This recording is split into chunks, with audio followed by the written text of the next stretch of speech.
नमस्ते। चलिए आज एक जायकेदार सफर पर चलते हैं, सीधे राजस्थान की गलियों में। हम यहाँ बात करेंगे राजस्थानी खाने की, एक ऐसी दुनिया की जहाँ संस्कृति, इतिहास और जबरदस्त स्वाद सब एक साथ मिल जाते हैं।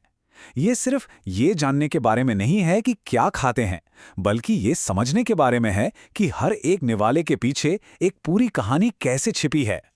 तो ये जो सवाल है कि खाने की एक थाली आखिर क्या कहानी कहती है। देखिए, जब बात राजस्थानी खाने की हो ना, तो हर थाली एक किताब जैसी है। एक ऐसी किताब जिसके पन्नों पर आपको रेगिस्तान की धूप, राजाओं की शान और सदियों पुरानी परंपराओं की कहानियां मिलेंगी। और इस कहानी की शुरुआत होती है जमीन से।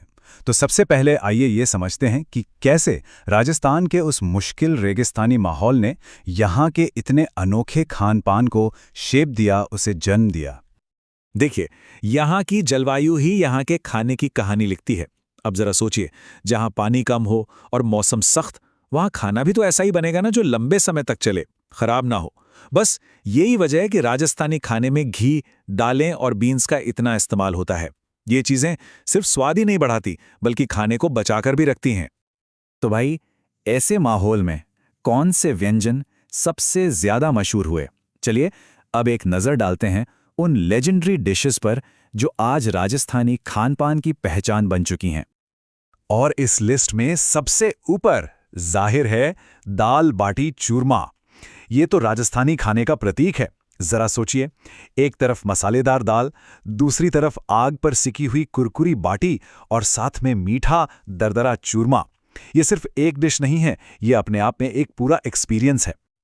फिर आती है गट्टे की सब्जी, और ये इस बात का सबसे बढ़िया उदाहरण है कि कैसे कम से कम चीज़ों से भी कुछ लाजवाब बनाया जा सकता है। बेसन से बने वो नरम नरम गट्टे जब दही की खट्टी चटपटी ग्रेवी में तैरते हैं तो एक ऐसा स्वाद बनता है जिसे भूलना वाकई मुश्किल है। और एक डिश तो ऐसी है जो सीधे सीधे रेगिस्तान की जमीन से ही आती है, केर सांगरी। ये रेगिस्तान में उगने वाली फलियों और बेरीज से बनती है। इसका जो अनोखा खट्टा और चटपटा स्वाद है ना, वो खाने वाले को एकदम चौंका देता है और हमेशा के लिए याद रह जाता है। लेकिन रुकिए, कोई भी राजस्थानी खाना मिठाइयों के बिना तो अधूरा है। यहाँ की मिठाइयाँ भी उतनी ही कमाल की हैं। चाहे वो जालीदार घेवर हो, या फिर मावे से भरी खस्ता कचौरी, या मुंह में घुल जाने वाला मूंग दाल का हलवा, हर मिठाई की अपनी अलग शान है। तो जैसा कि हमने कहा, ये व्यंजन सिर्फ पेट भरने के लिए नहीं है, ये तो राजस्थान के इतिहास और उसकी संस्कृति का एक जीता जागता सबूत है। चलिए अब देखते हैं कैसे। हर डिश के पीछे ना इतिहास का एक पन्ना जुड़ा है। दाल बाटी चूरमा की कहानी हमें ले जाती है राजपूत योद्धाओं के जमाने में। ये सैनिकों के लिए एक परफेक्ट खाना था, बनाने में आसान, ताकत से भरपूर और जो लंबे समय तक साथ दे।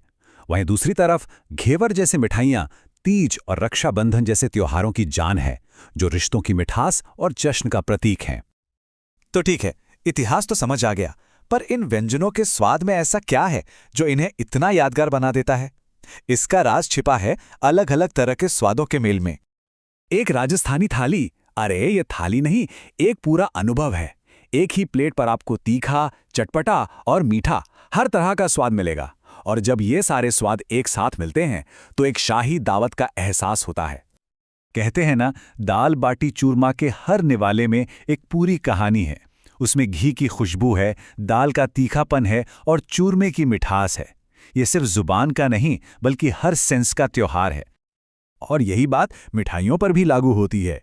घेवर का वो कुरकुरापन हो या मावा कचौरी की वो मुलायम रिच फिलिंग, ये चीज़ें सिर्फ मीठा नहीं परोसती, ये तो राजस्थान का असली सार, उसका असली एसेंस पेश करती हैं। तो सवाल ये उठता है कि आज के मॉडर्न ज़माने में इस ऐतिहासिक और ऑथेंटिक स्वाद को बिल्कुल वैसा का वैसा कैसे जिंदा रखा जाता है?